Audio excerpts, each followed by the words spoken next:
Welcome to Mega Stadiums. Today, we're diving into one of football's most ambitious and now increasingly troubled stadium projects, Manchester United's proposed 100,000-seat Wembley of the North. What was supposed to be a transformative £2 billion regeneration project, unveiled with great fanfare in March 2025, has spiraled into a cautionary tale of stalled negotiations, abandoned designs, ownership uncertainty, and mounting questions about whether this stadium will ever be built. From a £350 million land dispute that's brought the entire project to a standstill, to dramatic design changes that have scrapped the iconic canopy.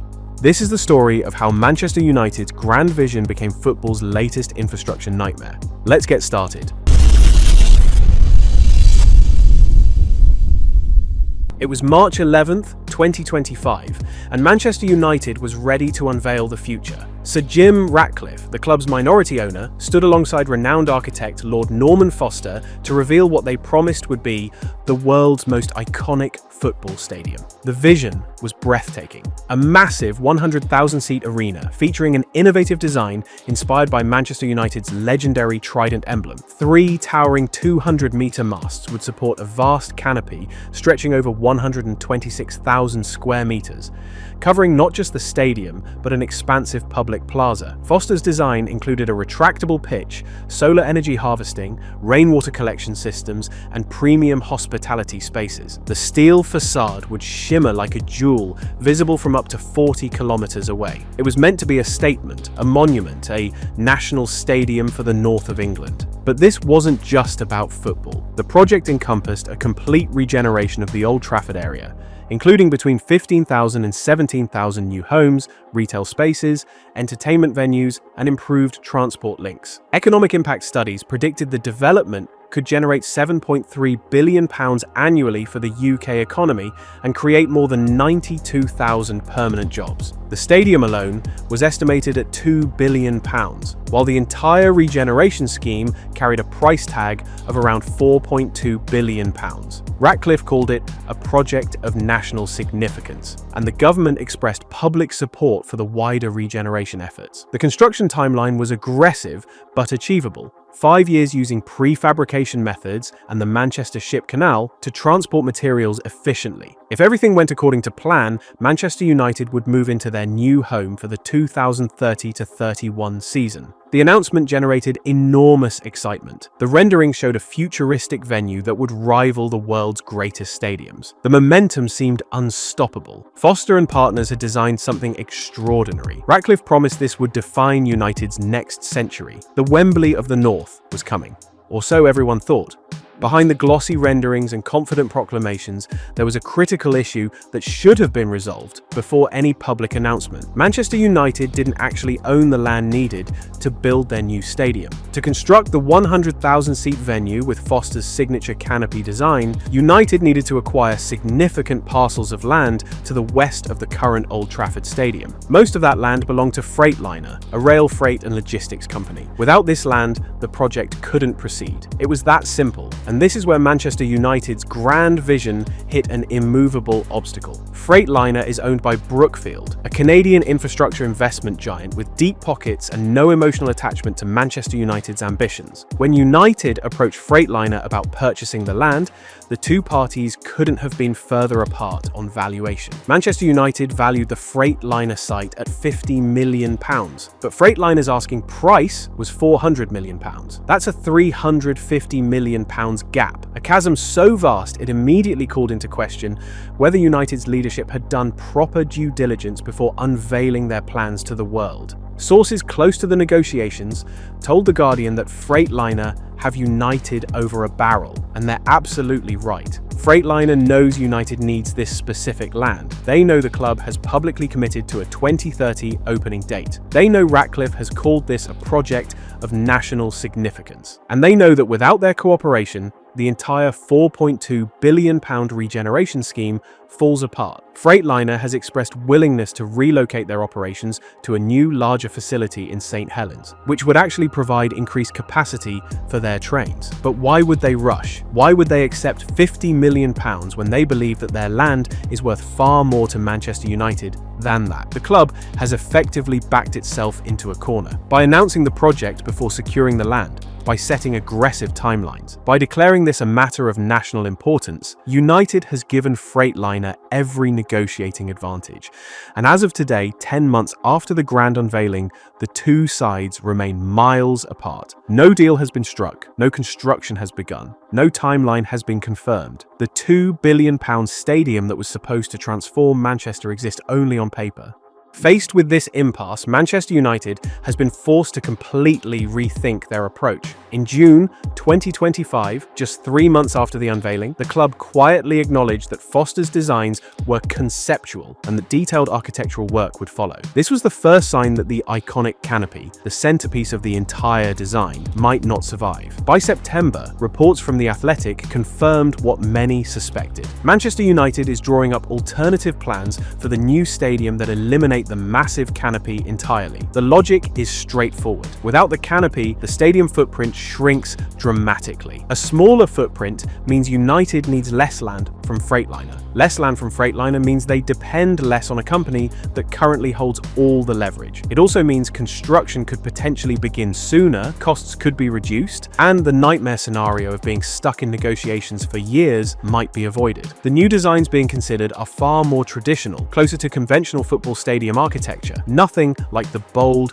polarizing vision Foster unveiled in March. The 3 towering masts? Gone. The 126,000 square meter umbrella covering the public plaza? Scrapped. What remains would still be a 100,000 seat venue. Still one of the largest stadiums in the world, but stripped of the architectural ambition that was supposed to make it truly special. Foster and Partners' original canopy design is technically still an option, but sources close to the project indicate the simplified designs are now winning as the most realistic solution. The club hasn't hired a final stadium architect, despite being 10 months into a project that was supposed to start construction this year. The entire March announcement increasingly looks like it was designed to generate excitement, create political pressure for government funding, and secure advantageous financing deals rather than present a realistic, achievable plan. 10 months later, that conceptual design is effectively dead.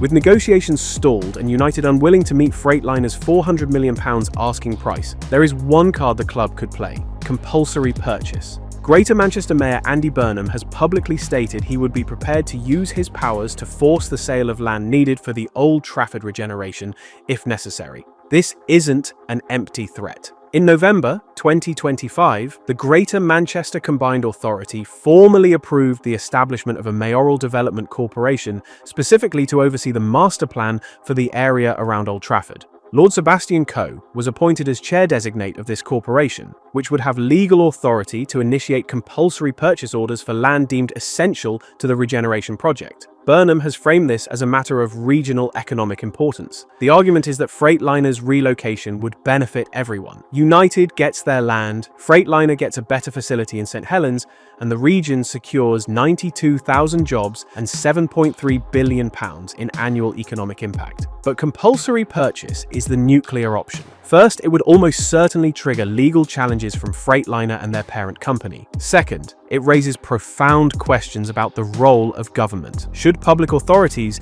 use compulsory purchase powers to help a privately owned football club acquire land for a stadium that will generate billions in private revenue? The discussions with Freightliner remain in early stages. But just when it seemed the land dispute was Manchester United's biggest obstacle, another problem emerged. One potentially far more dangerous to the entire project: the Glazer family. The majority owners of Manchester United have always held more power than Sir Jim Ratcliffe, despite his high-profile role overseeing football operations. And in August 2025, a critical clause in Ratcliffe's ownership agreement quietly came into effect, fundamentally altering the power dynamic at Old Trafford. When Ratcliffe purchased his 27.7% stake for £1.3 billion, a drag-along provision was included that now allows the Glazers to force a sale of the entire club without his consent. If a buyer emerges, Ratcliffe cannot veto the terms and would be compelled to sell his shares, potentially ending his control over football operations overnight. This clause has fueled speculation that the Glazers might seek new partners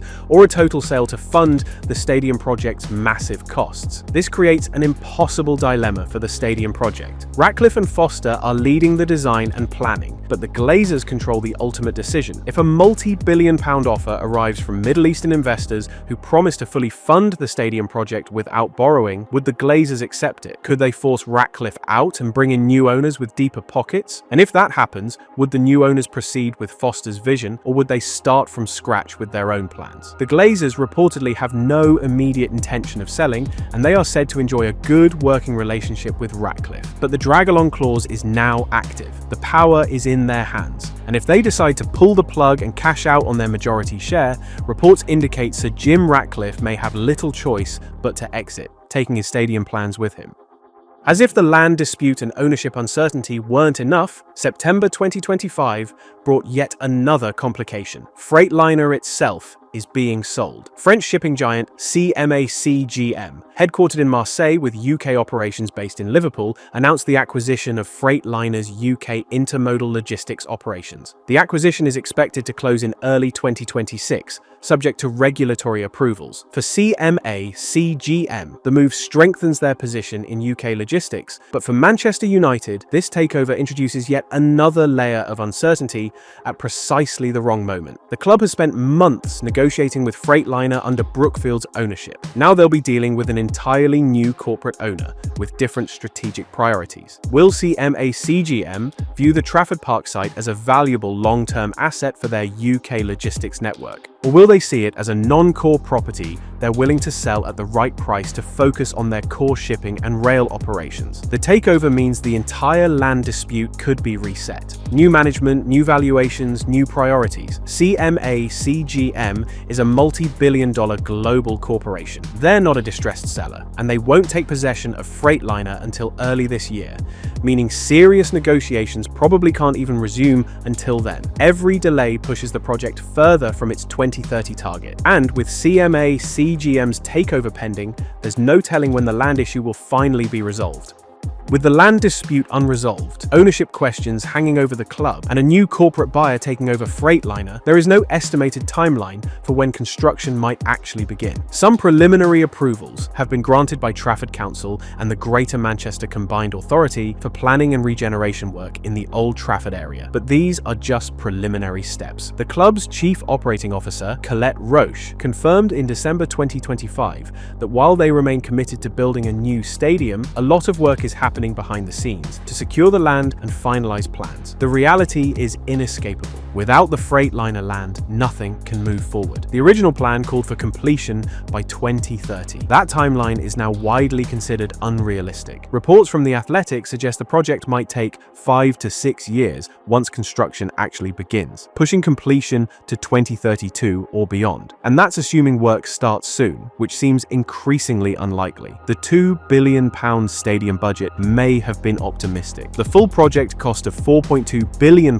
is almost certainly an underestimate once you factor in construction inflation, legal battles, and unforeseen complications. There are now only a few realistic paths forward. Either Freightliner negotiates in good faith and accepts a valuation closer to United's offer, or the government steps in with a compulsory purchase order, or Manchester United scraps the canopy entirely and builds a smaller stadium on land they already own, or the entire project gets stuck in legal and financial limbo for years, becoming yet another vision that never escapes the rendering stage. Manchester United's new stadium was supposed to be a monument to ambition, a transformative project that would define the club for the next century. Instead, it's become a cautionary tale about the dangers of public announcements before private deals are secured, about the complexity of large-scale urban regeneration, and about how even one of the world's richest football clubs can stumble when land disputes, ownership uncertainty, and corporate takeovers collide. The Wembley of the North remains a beautiful idea, but 10 months after it was unveiled to global fanfare, it's no closer to reality than it was on day one.